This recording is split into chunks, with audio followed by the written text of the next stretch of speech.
E aí, beleza? Lendo a palavra bíblica do livro de Atos, leremos o capítulo 12. Senhor Deus e Pai, muito obrigado pelo teu amor, favor e poder ficar conosco o restante desse dia, o dia vindouro. Contudo, neles te amamos e agradecemos ao Senhor, pois só o Senhor é digno de adoração.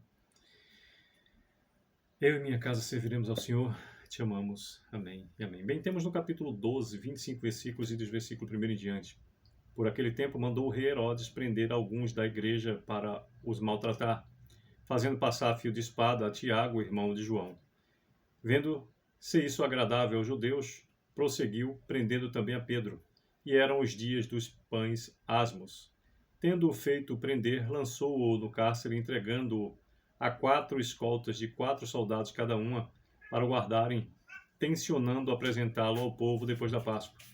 Pedro, pois, estava guardado no cárcere, mas havia oração incessante a Deus por parte da igreja a favor dele. Quando Herodes estava para apresentá-lo naquela mesma noite, Pedro dormia entre 2 soldados, acorrentado com 2 cadeias, e sentinelas à porta guardavam o cárcere.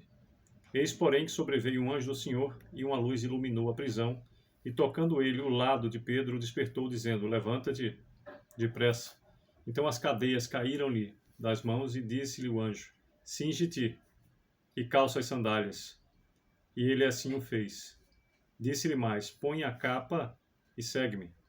Então, saindo, o seguia, não sabendo que era real o que se fazia por meio do anjo, parecia-lhe antes uma visão.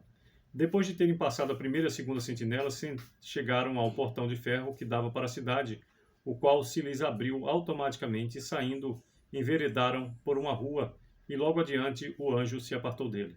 Então Pedro, caindo em si, disse: Agora sei verdadeiramente que o Senhor enviou o seu anjo e me livrou da mão de Herodes e de toda a expectativa do povo judaico. Considerando ele a sua situação, resolveu ir à casa de Maria, mãe de João, cognominado Marcos, onde muitas pessoas estavam congregadas e oravam. Quando ele bateu ao postigo do portão, veio uma criada chamada Rode ver quem era. Reconhecendo a voz de Pedro, tão alegre ficou que nem o fez entrar, mas voltou correndo para anunciar que Pedro estava junto do portão. Eles disseram: Estás louca? Ela, porém, persistia em afirmar que assim era. Então disseram: É o seu anjo. Entretanto, Pedro continuava batendo. Então eles abriram, viram-no e ficaram atônitos.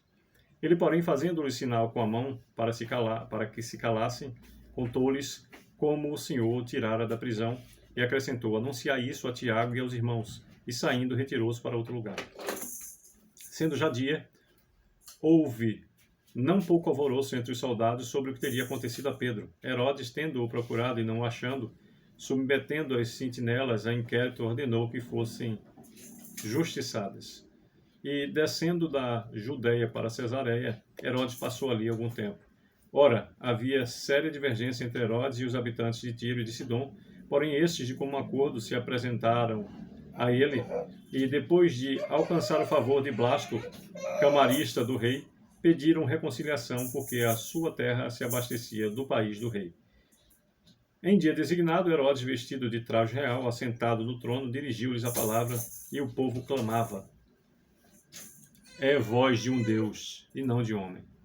No mesmo instante, um anjo do Senhor o feriu, por ele não haver dado glória a Deus, e comido de vermes, expirou.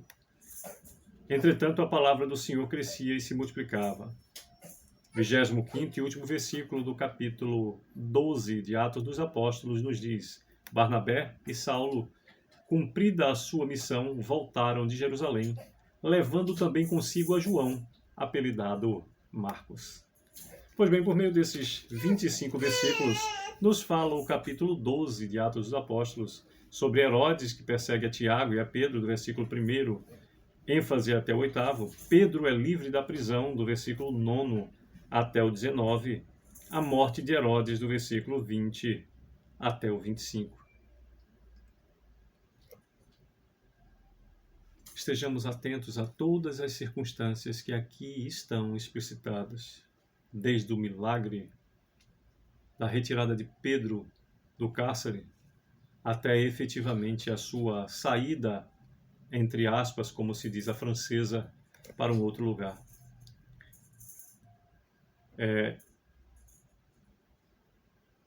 interessante a gente observar que boa parte das vezes há inclusive na palavra do Senhor, dentro da presença do próprio Cristo, no exemplo, a retirada, entre aspas, a francesa, ou seja, a saída o quanto antes do lugar por proteção.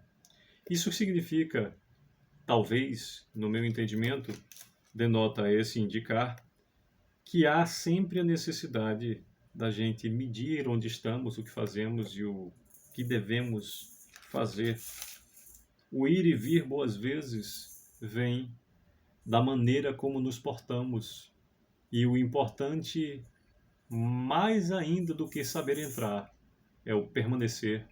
E ainda mais destacado, a forma de sair.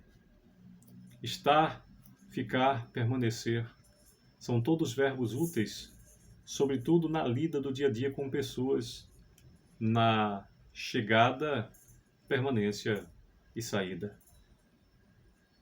Venho agora do recebimento de um item que nos chegou, e alguém, ao gritar o meu nome, fui atender, o recebi bem, recebi a mercadoria que transportava, e ao ofertar efetivamente a educação foi recebida de volta.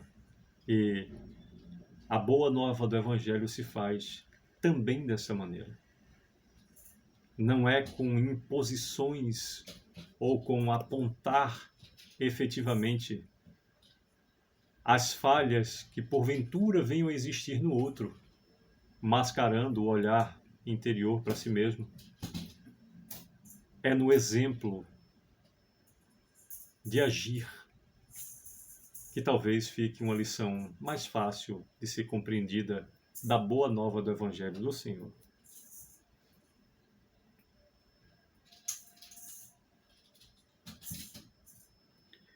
Como nos diz o versículo 24, entretanto, a palavra do Senhor crescia e se multiplicava. Entretanto, independente de qualquer circunstância adversa ou contrária, a palavra do Senhor crescia e se multiplicava. Seja assim também a nossa vida prática, o nosso cotidiano. Independente das circunstâncias da vida, mantenha a fé, faça o seu melhor, confia no Senhor e faça o bem, e habitarás na terra e verdadeiramente serás alimentado. Nos diz a palavra do Senhor em Salmo 37. Estejamos atentos para toda a boa nova da palavra do Senhor. Nos Evangelhos e em cada uma das circunstâncias que temos a oportunidade de ver a revelação do Senhor por meio da sua palavra registrada. Que Deus a todos abençoe o que desejo para a minha vida, para a vida de cada um dos meus familiares, para a nossa família consanguínea, nossa família cristã, nossa vizinhança, respectiva parentela, as pessoas que temos contato na lida do dia a dia, para você que acesse essa mensagem inspirada após a leitura da palavra do Senhor, com muito amor fraternal ofertada por esse que vos fala aqui. Que Deus a todos abençoe o que desejo. Senhor, eu e minha casa serviremos ao Senhor. Te amamos.